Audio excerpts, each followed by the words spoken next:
ምድሓን ብክርስቶስ እዩ ምድሓን ብክርስቶስ እዩ ንቀበሎ ልብና ኸፊትና ምሉእ ምሕረት መታን ክኾንልና ንቀበሎ ነዚ ክቡር ደሙ ዘፍስስልና ምድሓን ብክርስቶስ እዩ ምድሓን ብክርስቶስ እዩ ንቀበሎ ልብና ኸፊትና ምሉእ ምሕረት መታን ክኾንልና ንቀበሎ ነዚ ክቡር ደሙ ዘፍስስልና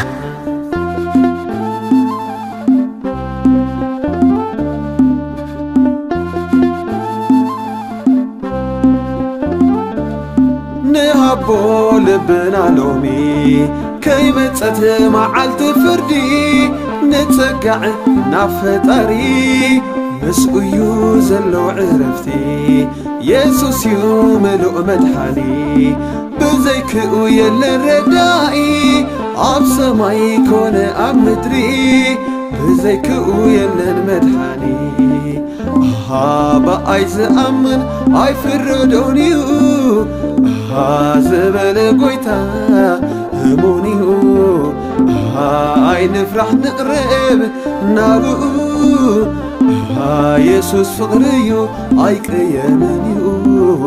ኢየሱስ ፍቕሪ እዩ ንዘለዓለም ኣይቅየምን እዩ ምድሓን ብክርስቶስ እዩ ምድሓን ብክርስቶስ እዩ ንቀበሎ ልብና ኸፊትና ምሉእ ምሕረት መታን ክኾንልና ንቀበሎ ነዚ ክቡር ደሙ ዘፍስስልና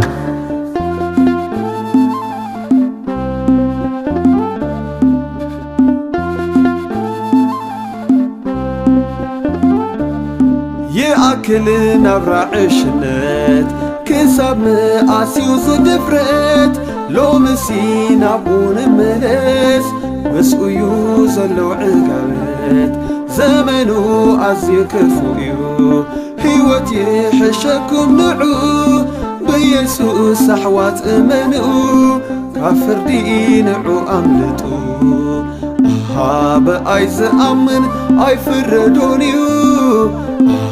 ዝበለ ጐይታ እሙን እዩ